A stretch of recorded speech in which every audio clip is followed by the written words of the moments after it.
la empresa Safety Line SAC. Ahora es un honor presentar a nuestro primer panelista, el ingeniero Eric Febres, quien es ingeniero colegiado de Higiene y Seguridad Industrial, magíster en Administración de Empresas en Centrum, especialista en gestión de exposiciones críticas a la salud y controles de ventilación. Cuenta con cursos de especialización en higiene y ventilación tanto en Estados Unidos como en España. Actualmente es presidente de la Asociación Peruana de Higiene Ocupacional. Ahora es un honor presentar a nuestro segundo panelista, el ingeniero Cristian Ayala, quien es ingeniero colegiado de Higiene y Seguridad Industrial, magíster en Higiene Ocupacional de la Universidad Nacional de Ingeniería. Cuenta con 10 años de experiencia en el área de higiene industrial, diseñando e implementando programas para el control de la exposición a los agentes físicos, químicos y biológicos, en los rubros de minería, manufactura y saneamiento. Ha desarrollado pasantías de investigación de higiene y salud laboral en México y Alemania. Actualmente es miembro de la Asociación Peruana de Higiene Ocupacional. ¿Les gustaría brindar algunas palabras, estimados ingenieros?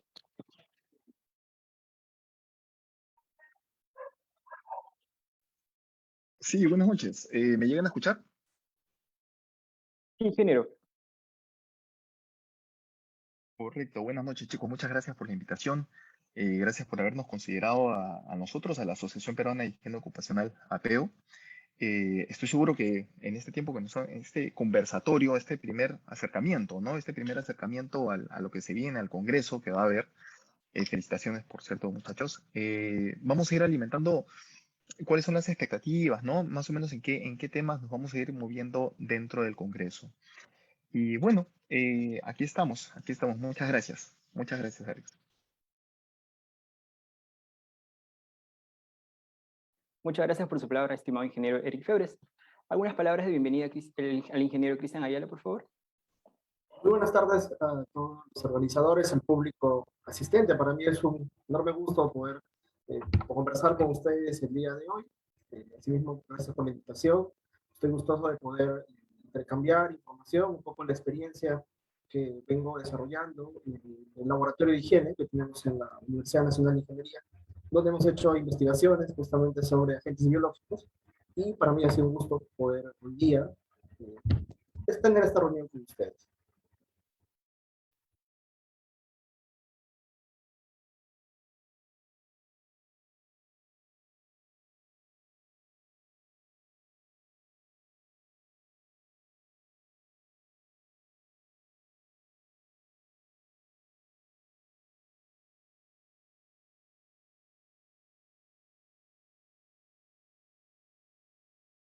Muchas gracias por su palabra, estimados ingenieros. Pasaremos al conversatorio. Como breve introducción, daré un breve concepto. El término aire interior suele aplicarse a ambientes de interior, no industriales, como edificios de oficinas, edificios públicos como colegios, hospitales, teatros, restaurantes, entre otros, y viviendas particulares. Las concentraciones de contaminantes en el aire interior de estas estructuras suelen ser de la misma magnitud que las encontradas habitualmente al aire exterior, y muchos menores que las existentes en el medio ambiente industrial, donde se aplican normas relativamente bien conocidas con el fin de evaluar la calidad del aire. Aún así, muchos ocupantes de edificios se quejan de la calidad del aire que respiran, por lo que es necesario investigar esta situación. La calidad del aire interior comenzó a considerarse un problema a finales del decenio de 1960, aunque los primeros estudios no se llevaron a cabo hasta unos 10 años después. Procedemos con la primera pregunta. Se han llevado a cabo estudios para confirmar los problemas de calidad del aire y sus posibles soluciones. En los últimos años, el conocimiento de los contaminantes presentes en el aire interior y de los factores que contribuyen al deterioro de su calidad ha avanzado de forma considerable. En base al conocimiento aprendido, ¿cuáles consideran son los principales factores que determinan la calidad del aire interior? Le doy el pase al ingeniero Eric Febres.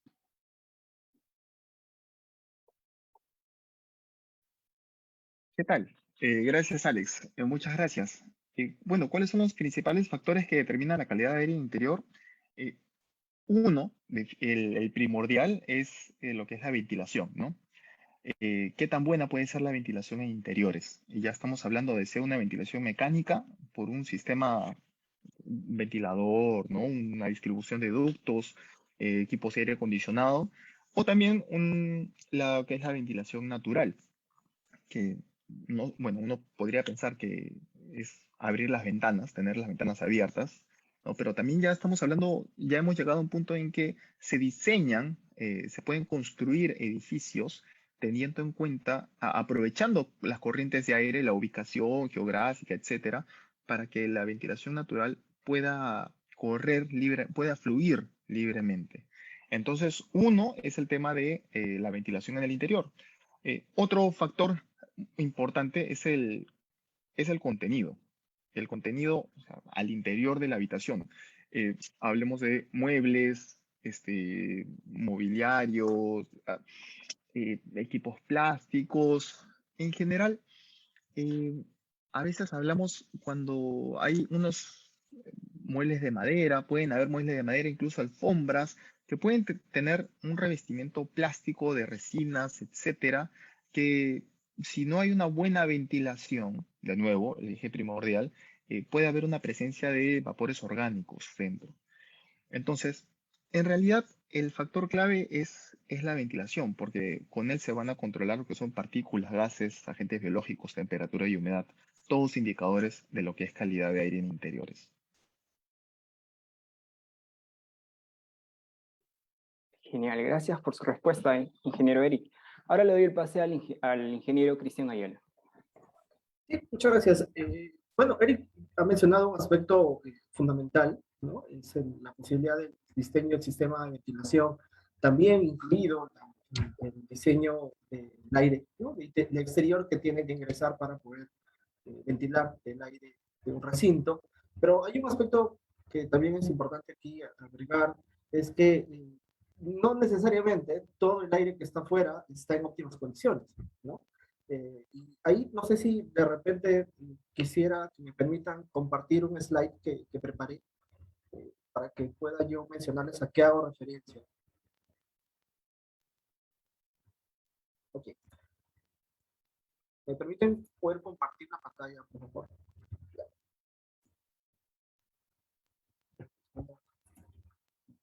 Proyectar.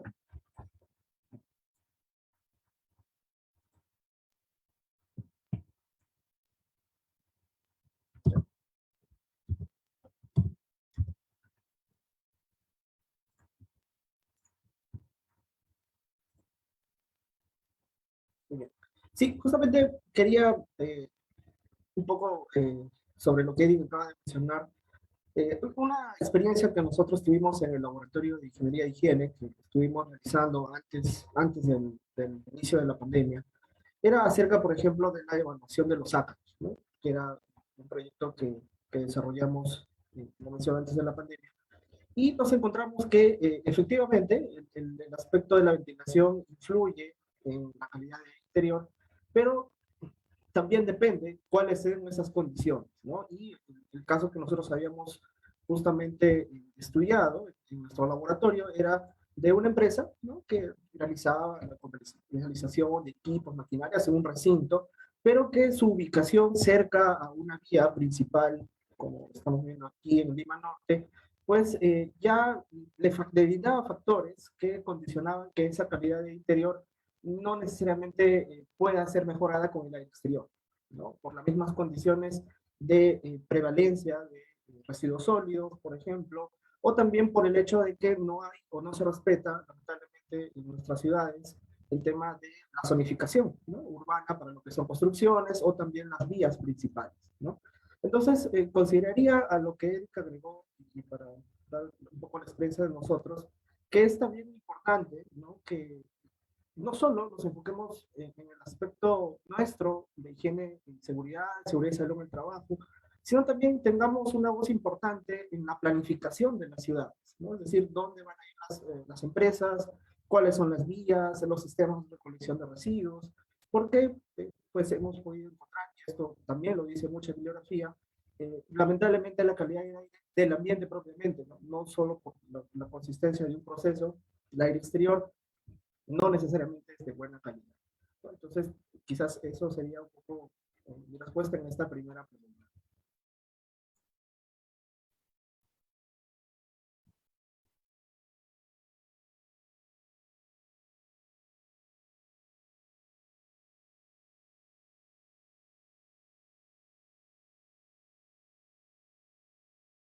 Ok, muchas gracias por su respuesta, estimados ingenieros. Ahora pasamos a la segunda pregunta. Los cambios en el estado de salud de una persona debido a la mala calidad del aire interior pueden manifestarse en diversos síntomas agudos y crónicos, así como en forma de diversas enfermedades específicas. ¿Cómo determinar si los contaminantes del aire interior suponen un riesgo para la salud? Y, ¿son algunas personas más vulnerables que otras a la contaminación del aire interior? Le doy el pase al ingeniero Eric Febres.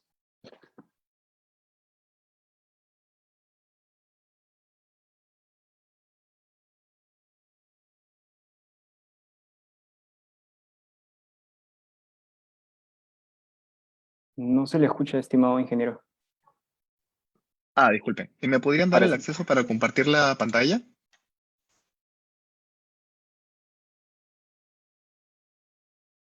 Ahí está, perfecto.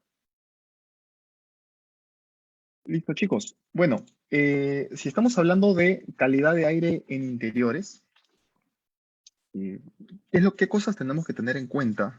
¿Qué factores, qué situaciones se van a medir eh, a determinar, ¿no? Porque si yo quiero decir que tengo una buena calidad de aire, una buena calidad de aire, tengo que tener un parámetro contra qué medirlo, ¿no? ¿Qué cosa es bueno? Hasta dónde es bueno? ¿A partir de dónde es malo?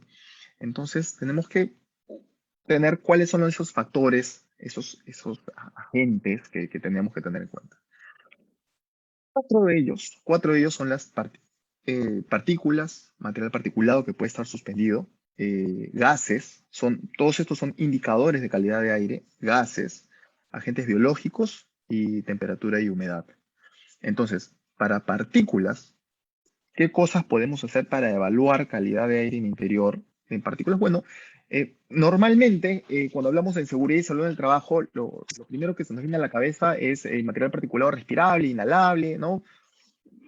Que hay que tener mucho cuidado en la aplicación de esas evaluaciones en campo. Ya de por sí hay que tener mucha cuidado sobre cuándo vamos a aplicar monitoreo de partículas respirables o inhalables. Pero, así como lo dijeron al inicio, calidad de aire interior, ya no estamos hablando de una situación industrial donde puede haber mucho riesgo a la salud. Ahora aquí estamos hablando a nivel de confort. Entonces, a nivel de confort son otros los equipos que tenemos que utilizar. Son otros los equipos, son otras las metodologías que usamos. Entonces, en pantalla hay ejemplos de equipos que pueden medir partículas. Entonces, cuando hablamos de calidad de aire en interiores, estamos hablando de partículas en suspensión, que puede ser PM2.5, que son partículas con un diámetro aerodinámico de 2.5 micrómetros.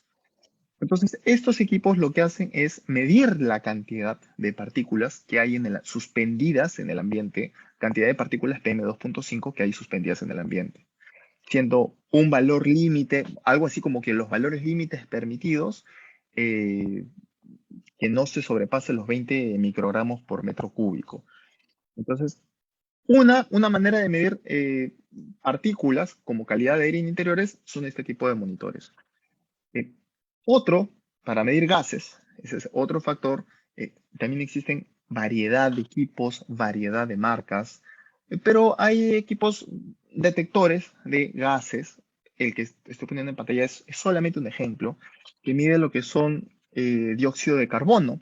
Dióxido de carbono, puede medir monóxido de carbono, pero lo que más se mide, lo que más está atado cuando hablamos calidad de aire en interiores es el CO2.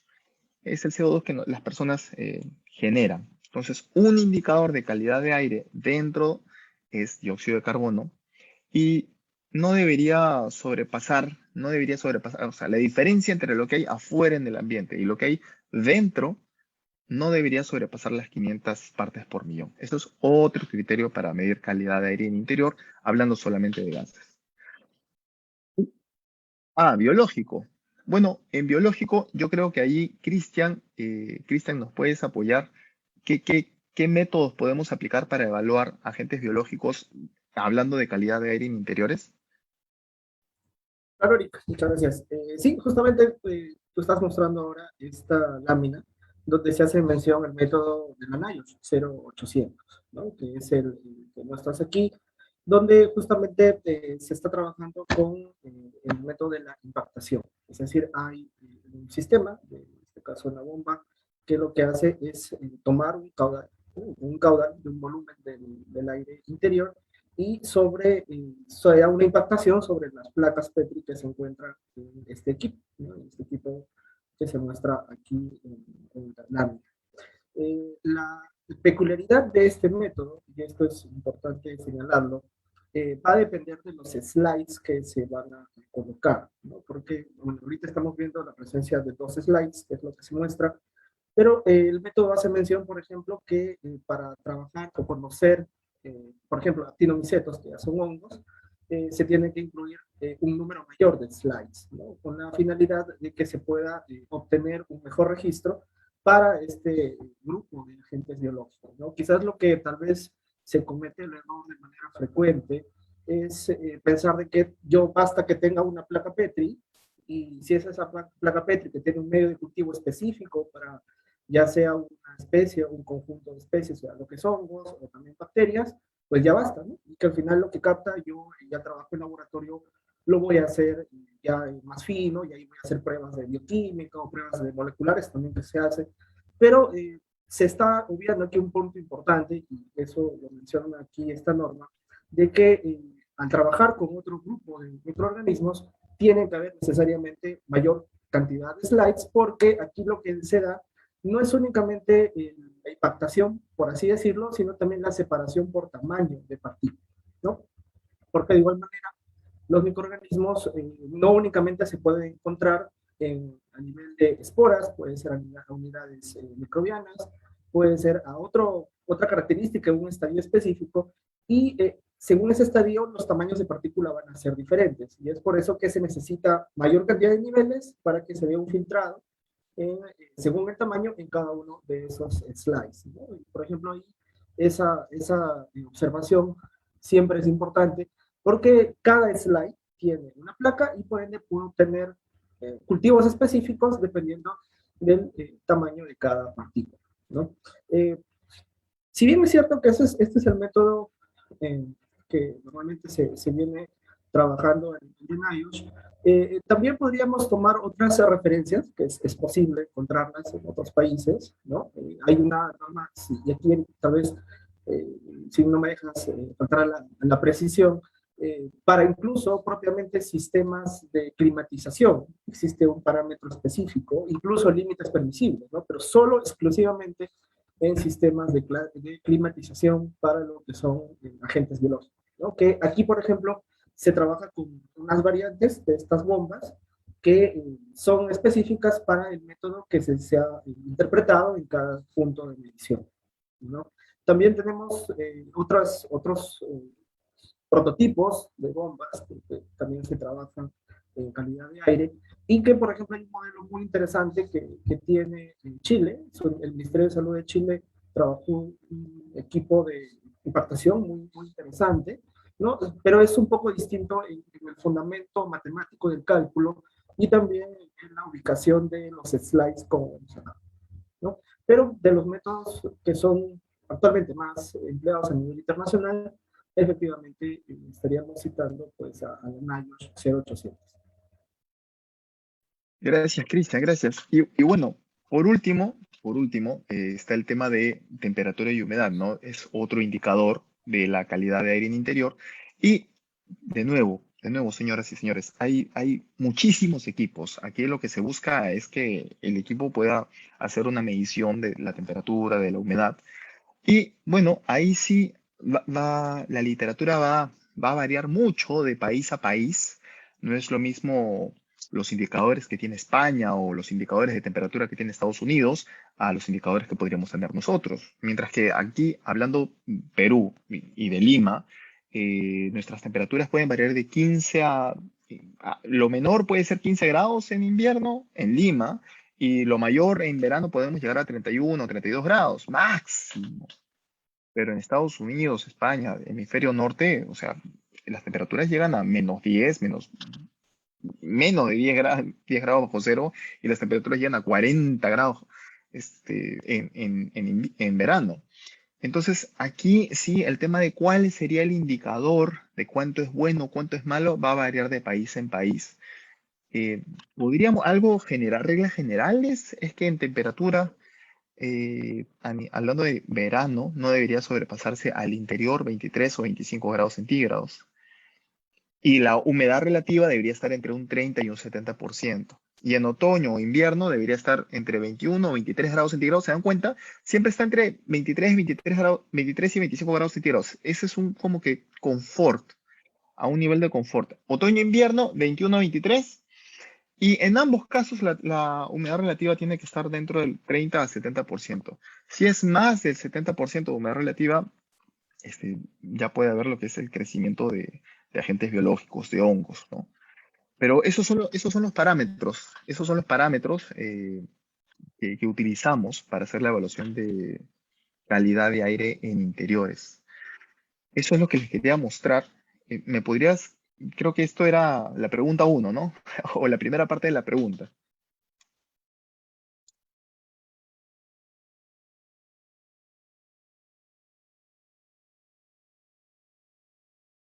Señores, ahí está, Alex. Listo, Sí, Alex, ¿cuál era la segunda parte de la pregunta? si algunas personas son más vulnerables que otras a la contaminación del aire interior. Eso, ahí, Cristian nos los puede contestar. Por favor, Cristian. Claro que sí, sí, definitivamente, ¿no? Definitivamente hay personas que son mucho más vulnerables, ¿no?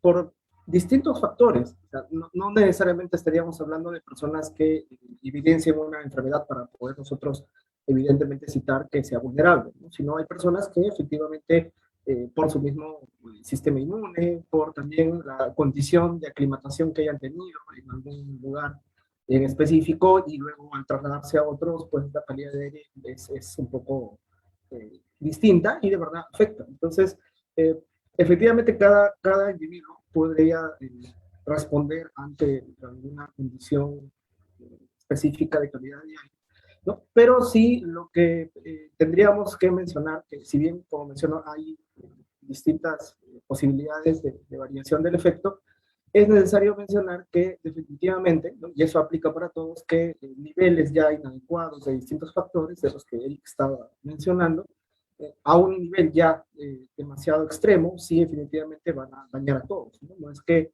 bueno, el ser humano tiene esa potencialidad de poder darse una adaptación progresiva a determinados factores, pero tampoco es a condiciones ya muy extremas, ¿no? Y eso sí es definitivo, de que hay parámetros donde ya, reitero, ¿no? Ese rango ya muy extenso o niveles ya muy extremos, sí son dañinos para la gran mayoría, sino para todas las personas.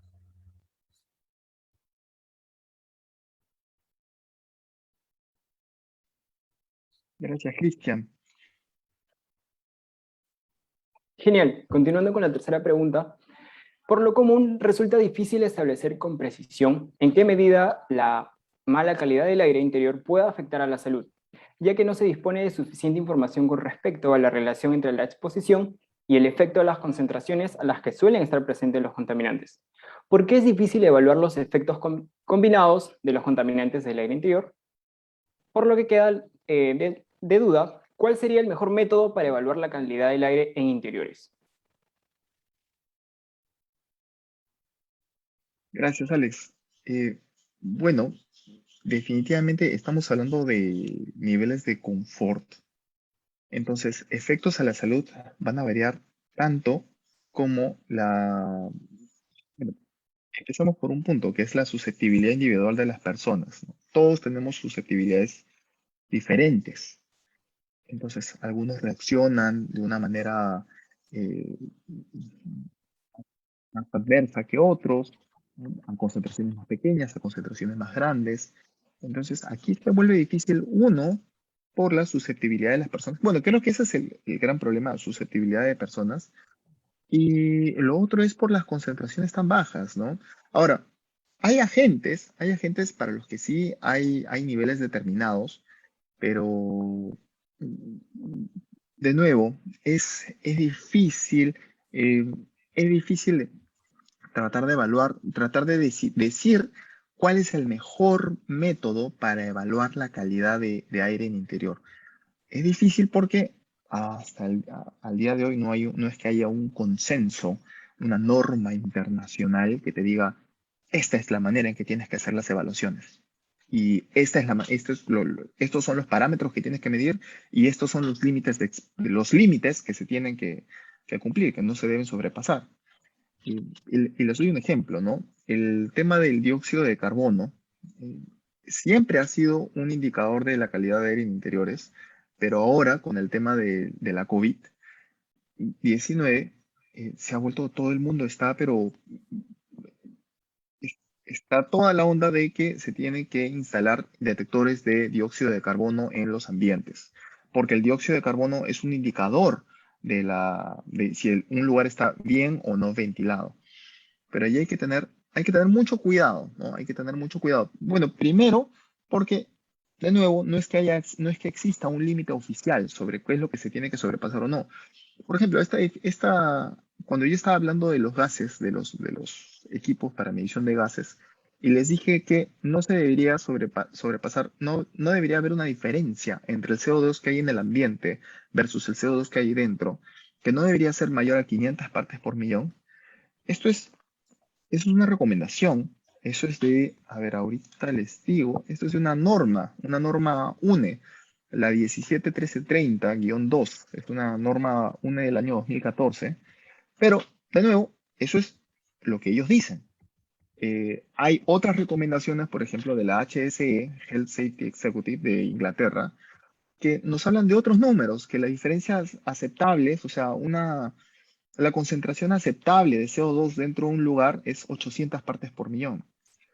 Si consideramos que a nivel ambiental deberían haber 350, 400 o 500 partes por millón de CO2, o sea, eso es lo normal. Lo normal que deberíamos encontrar en el ambiente es 350, 400 por ahí de CO2. Si tenemos un detector que lo llevamos afuera, a la calle, y nos está midiendo cero, ese detector no es sensible a concentraciones bajas del dióxido de carbono. Entonces, puede haber un método. Hay varios métodos, mejor dicho, hay varios métodos. Pero al método también hay que acompañarlo con la tecnología que necesita, con el instrumento que se requiere, un instrumento adecuado. Y al tener el instrumento, tengo la metodología, tengo el instrumento, necesito el límite. ¿Ya? Y ese límite no es que haya un consenso, no es que haya un consenso para todas las partículas, para todos estos factores de calidad de aire en interiores. Y por ejemplo, estuve hablando hace un rato de las temperaturas, que puede variar de la zona geográfica. El tema de los gases, yo les he hablado de la UNE 171330, pero también está el de la HSE, de la Health Safety Executive, que también dice otra cosa. Y en el tema de biológicos, ahí, Cristian, nos puedes ayudar. ¿Cómo es el tema de los límites de exposición en agentes biológicos? Eh, Claro, bueno, en realidad no tenemos límites permisibles. Creo que los que estamos ya trabajando varios años en este rubro de la higiene, específicamente en agentes biológicos, hemos podido ver que efectivamente no hay, ¿no? Nuestra norma no lo recoge. Ahora, a nivel internacional tampoco hay un límite establecido, ¿no? Mencionaba este comentario que hacía acerca de un límite para sistemas de climatización, por ejemplo, de la UNE, pero era solo y exclusivamente en ese punto, no eran en ductos, o sea, no en ambientes. Existen también algunas propuestas a nivel de tesis, pero no hay un límite establecido. Lo que sí yo rescato era una iniciativa que se tuvo en Polonia hace ya varios años atrás, donde bueno, creo que todavía existe, no lo tengo en la mano, un laboratorio de calidad de aire que lo que determinaba era, por ejemplo, la calidad de aire interior en base a determinados microorganismos, sobre todo aerobios, y por ejemplo lo hacía, pero no como un tema sobre un límite permisible general, sino sectorial. Por ejemplo, ya se habían trabajado mucho el tema de maquinarias, producción de máquinas, y habían venido en varias ciudades, en varias condiciones, y habían establecido un límite, ¿no? Digamos, en una propuesta que iba todavía a discutirse, ¿no? No se había establecido finalmente un límite permisible, por básicamente los factores que Eric mencionó y los que yo también indiqué, ¿no? Que esa susceptibilidad puede hacer que un valor, por decirlo, ¿no? 3 unidades formadoras de colonia por metro cúbico, para una persona sea prácticamente imperceptible, pero para otra persona puede ser efectivamente muy dañino, ¿no? Entonces, ¿cuál sería el consenso para tomar? Todavía no se ha establecido, ¿no? No se ha establecido al final. Lo que Eric mencionó hace un momento de los métodos, o sea, no hay ningún método. No, hay algunas investigaciones, por ejemplo, pero ya entran mucho al campo también de la parte médica, ¿no? Que es la evaluación, por ejemplo, desde el sistema inmune, ¿no? Como nosotros sabemos, todos los seres humanos tenemos el sistema inmune y nuestro sistema inmune se compone de distintas digamos, partes o aspectos, ¿no? Como, por ejemplo, algunas células específicas. Y lo que se hizo en Estados Unidos fue tomar una referencia de una inmunoglobulina, que es parte del sistema inmune, como un indicador de, por ejemplo, una exposición a alergenos, es decir, dentro de una determinada área o ambiente que se consideraría que hay determinados elementos alergenos, el cuerpo humano de estos trabajadores, ¿no? Evidenciaban una exposición que se mostraba en un incremento de una inmunoglobulina. Entonces determinaron efectivamente que había una relación entre un alergeno y una inmunoglobulina. El gran detalle, y eso todavía está en discusión, es que esa inmunoglobulina no reacciona exclusivamente con ese alergeno, ¿no? Que hablamos, por ejemplo, por decirles un caso, un ácaro, ¿no? O los residuos de un ácaro.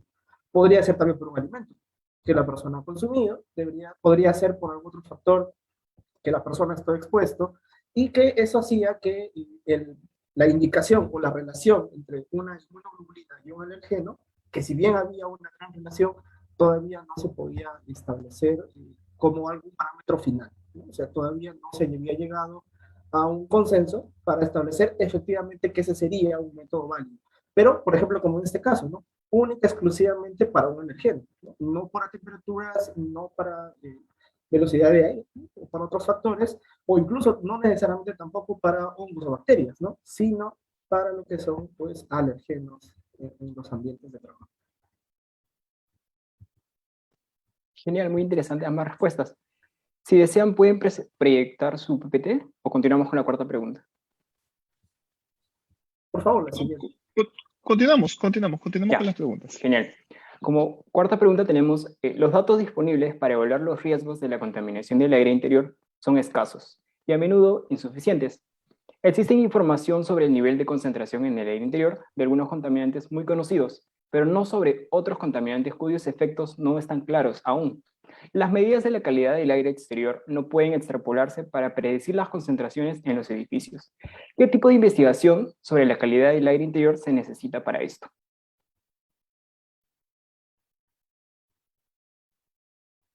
Cristian, Bueno, tú primero.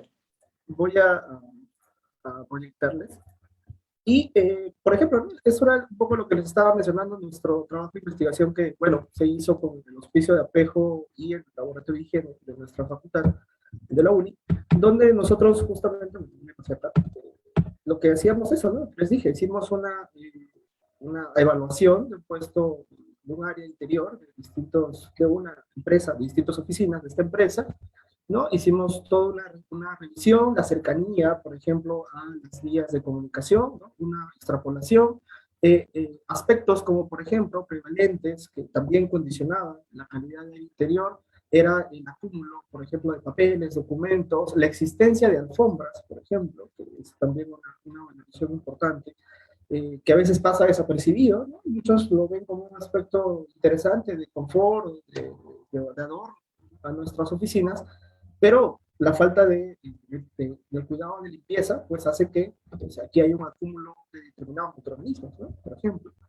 Y, por ejemplo, aquí, ¿no? Hicimos una revisión de las distintas áreas donde se han hecho la toma de muestras, y entre los procedimientos de muestreo que están establecidos en las normas de análisis de ácaros, encontramos, por ejemplo, ¿no? Que se reportó estas especies de ácaros, ¿no? Presentes en estos ambientes, ¿no?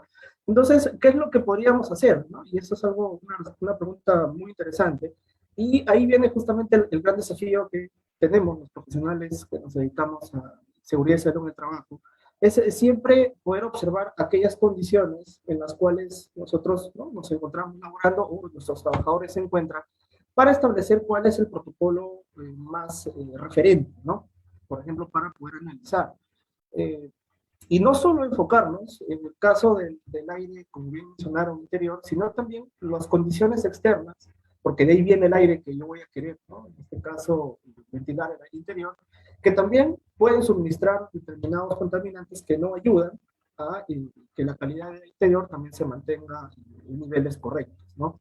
Eh, no dejar de pasar estos aspectos muy importantes, como mencionaba, ¿no? Alfombras, por ejemplo, algunos sillones que se usan como lugares de trabajo, ¿no? Están dentro de las áreas, ¿no? Y es importante, pues, aquí realizar estas observaciones, porque efectivamente, pues, podríamos encontrar información importante como aquí lo estamos mostrando, ¿no? Ahora, eso no quiere decir necesariamente que en todas las áreas vamos a encontrar esto, ¿no? Porque lamentablemente en nuestro medio, eh, tomamos a veces una investigación y queremos hacerla exactamente igual como lo hizo un investigador antes que nosotros, y eso es un gran error, ¿no? Porque probablemente lo que nosotros hemos encontrado haga referencia a las condiciones de esta empresa, de estos ambientes, pero si estamos en un lugar distinto, donde por ejemplo las condiciones de almacenamiento de papeles son otras, no hay alfombras, es un lugar donde no hay contaminación del aire exterior, ¿no? Decir que la valoración va a ser no necesariamente la misma, ¿no? No esperemos encontrar exactamente los mismos resultados, sino que aplicando el mismo análisis o análisis revisión específica, podríamos encontrar resultados muy específicos y que de repente sean muy diferentes, ¿no? A distintos rubros o a distintos lugares donde lo vayamos a realizar, ¿no? Que es básicamente lo que encontramos acá. Ahora, dentro de lo que nosotros, bueno, dado, como mencionaba, el caso de la pandemia no pudimos avanzar, es algo muy importante que nuestro país todavía no ha hecho mucho, bueno, sobre todo en la parte de agentes biológicos, que es entrar a la parte del análisis molecular, ¿no? Probablemente nosotros hemos escuchado mucho de las pruebas moleculares, ¿verdad? De lo que es para descarte de COVID, pero también ha sido algo muy interesante que el país se ha dado cuenta, por ejemplo, que nuestra infraestructura a nivel de laboratorios que realicen ya una investigación de ADN, ¿no? Es decir, más o menos molecular, de las muestras de agentes biológicos, por ejemplo, los alergenos que yo mencionaba, no es demasiado grande, ¿no? Por ejemplo, en la Universidad de San Marcos tiene el laboratorio de la Facultad de Biología, por ejemplo, para encontrar, nosotros también en la UNI tenemos un laboratorio, de repente algunas universidades más, pero todavía esta parte diría que está en pañales, ¿no? Entonces resulta muy importante que se puedan ahondar ya análisis propiamente de estos análisis ya moleculares para que nuestra investigación sea todavía mucho más precisa, porque a nivel internacional ya lo están haciendo, ¿no? Lo que se hace es, se cataloga, como vemos acá, una secuencia de nucleótidos, y estos nucleótidos se buscan en una biblioteca especializada, por ejemplo, ¿no? Y al final podemos encontrar, bajo estos parámetros de nucleótidos, cuál es el alergeno que probablemente ya está siendo estudiado en otro país, ¿no? Y que nosotros podríamos tener esa información para poder comprender qué estrategias podríamos implementar en el caso ya de investigaciones que ya probablemente se estén haciendo en otros lugares, ¿no? Lo cual ayuda mucho en nuestra gestión, ¿no? Porque si ya hay algún análisis o hay algún resultado que quizás se está haciendo en otro lugar, esa información nos puede servir de mucha ayuda a nosotros, ¿no? Entonces, tal vez mi comentario iba por este lado, ¿no? Que es lo que más nosotros en el laboratorio de higiene y con APEJO hemos discutido, pero también, y ahí tal vez Eric puedas ayudarme en complementar, por ejemplo, en lo que nos falta hacer para lo que es los factores de temperatura, ¿no? Que conversábamos hace poco, los niveles de desinfección, las estrategias, ¿no? Que ahora en nuestro país son necesarias de colocar, de implementar, pero que no se están haciendo. Correcto, correcto, Cristian. Bueno, quiero compartir un ratito mi pantalla. Vamos a ver, ahora sí, me toca a mí. ¿Se ve lo que estoy compartiendo? Sí, ingeniero. Sí, ya, perfecto. Ahí, vamos rápido. En el tema de calidad de aire en interiores, sí, hay que hacer investigación respecto a cuáles son los valores, ¿no? Cuáles son los límites de exposición. es importante, porque dicen, ¿no? Lo que no se mide no se puede controlar. El asunto es que van a haber lugares en los que, sin necesidad de hacer una evaluación, ya se sabe que se tiene que hacer un control. Por ejemplo, en la primera imagen, eso no tengo que hacer una medición, una evaluación de agente biológico para saber que ahí hay un problema, que ahí hay hongos, que ahí puede ser un moho. En la segunda, que es una planta de de aguas residuales, tampoco, o sea, no voy a ir a hacer un monitoreo de agentes biológicos a una planta de aguas residuales porque van a haber, o sea, es un lugar donde tiene que haber. Y en los hospitales la misma situación, ¿no? Está bien que nos preocupemos en realizar la medición, pero recordemos que el foco de nosotros, o sea, el objetivo de lo que es seguridad, salud, higiene y de todos los profesionales que están al cuidado de la salud, es el control. Entonces, cuando hablo del control, eh, un hospital, yo, s- yo ya sé que van a haber problemas. Entonces, eh, les comparto una experiencia. Tuve la oportunidad en un congreso que participé, que justamente era de factores de corrección para valores límites permisibles. Hice la consulta, ¿no? ¿Qué pasa? ¿Qué hago? ¿Qué podría hacer? En el caso que estoy frente a un agente, en ese entonces era un agente químico, estoy frente a un agente químico que no tiene un valor límite permitido. ¿Qué podría hacer? No lo puedo medir? Porque no tengo un límite de exposición. No tengo algo para decir cuándo es bueno, cuándo es malo. Entonces, la respuesta del ponente fue bien categórica, ¿no? El fin de nosotros es controlar las cosas. Entonces, ok, no tienes un valor límite, pero sí sabes que tienes un contaminante. Entonces, el estándar de oro, ¿qué vendría a ser? Vendría a ser el uso de respirador, el EPP, colocar señalizaciones. Un estándar de oro, claro, podría ser la eliminación o la sustitución, pero el que le sigue es el control de ingeniería. Entonces, estándar de oro, control de ingeniería, es hablar de ventilación. Entonces, cuando hay un problema, podemos sospechar que hay un problema de calidad de aire en interiores. Lo primero que me tendría que preguntar es, ¿tengo un sistema de ventilación? O sea, ¿tengo un sistema de ventilación mecánico? ¿Tengo un sistema de ventilación que inyecte aire externo, que extraiga el aire, que tenga un control de temperatura y humedad? Pues claro, lo que más encontramos nosotros son equipos de aire acondicionado, pero son equipos de aire acondicionado que solamente recirculan el aire dentro de una misma habitación, no inyectan aire externo. Y en el tema de la pandemia, en el contexto de la pandemia, estar recirculando aire es bastante peligroso. Entonces, también tendríamos que pensar en cuáles son estrategias de limpieza y desinfección que deberían tener estos aires acondicionados. Una de ellas es el uso de lámparas ultravioleta.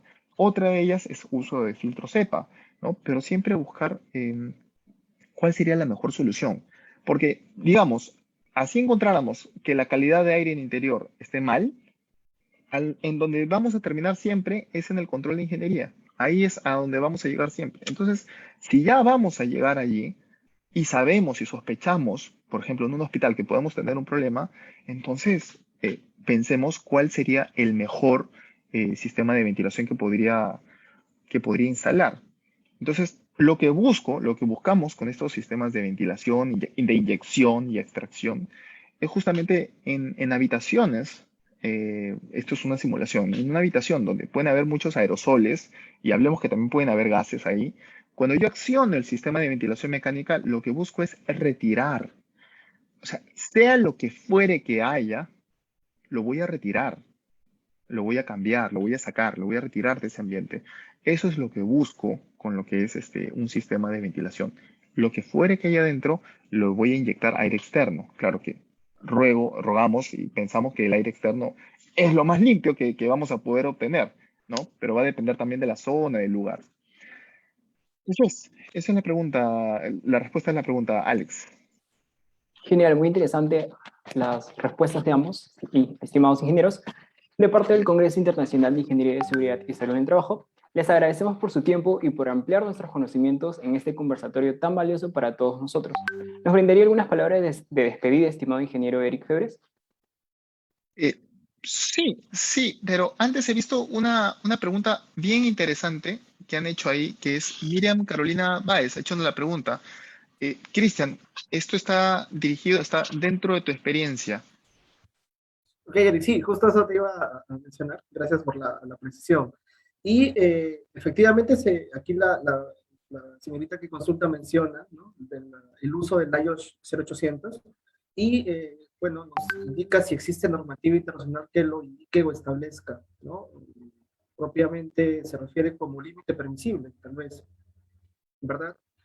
Propiamente no hay un límite permisible, como mencionaba, ¿no? Podemos encontrar, sí, algunas tesis, algunos reportes que se dan en algunos laboratorios de calidad de aire, pero no hay un límite final establecido, ¿no? No podríamos decir propiamente que tenga este límite, ¿no? Ya, por ejemplo, podríamos mencionar, ¿no?, por ejemplo, algo que tal vez nosotros podríamos establecer como un parámetro propio, ¿no? Un poco siguiendo esta línea que les mencionaba de este investigador en Polonia, que lo que trazó era hacer una medición, ¿no?, inicial y luego una medición posterior al control, ¿no?, que justamente es lo que Eric mencionaba, ¿no?, la importancia de que debemos enfocarnos hacia el control de la gente. Y tal vez lo que podríamos establecer, y esto como una práctica de cada ambiente, o de los ambientes de una institución, una empresa en específico, sea establecer un nivel base, un nivel basal, ¿no?, del nivel que encontramos, y establecer las medidas de control, y sobre ese nivel, que es el inicial sin control, ¿no?, establecer cuánto hemos aumentado o disminuido, ¿no? O sea, lo ideal es que nosotros implementar el control, debemos de bajar esa concentración en microorganismos, ¿no? Digamos que podríamos nosotros establecer nuestro propio límite de referencia, ¿no? No es un límite permisible en ciencia cierta, sino es un límite con el cual podríamos hacer la medición de la implementación de nuestro control. Listo. Eh, gra- Gracias, Cristian. Más bien, agradecerles a los organizadores por habernos invitado. Esto es un conversatorio, tenemos un tiempo, ha sido una hora, ha sido una hora exacta y hemos estado ahí respondiendo las preguntas, presentando las imágenes, tratando de transmitirles lo mejor que podemos, pero tenemos que ser respetuosos también con los tiempos de los demás. Y bueno, les queremos agradecer. Muchas gracias, Alex y a todos los chicos, los organizadores del CONIS. Gracias por la invitación y espero nos veamos en el Congreso. De igual manera, Alex, muchísimas gracias. Gracias a los organizadores. Ha sido un gusto poder compartir con ustedes un poco de nuestra experiencia, tanto a nivel de APEJO como también a nivel del Laboratorio de Higiene de la Universidad Nacional de Ingeniería. Muchas gracias. Muchas gracias con ustedes, estimados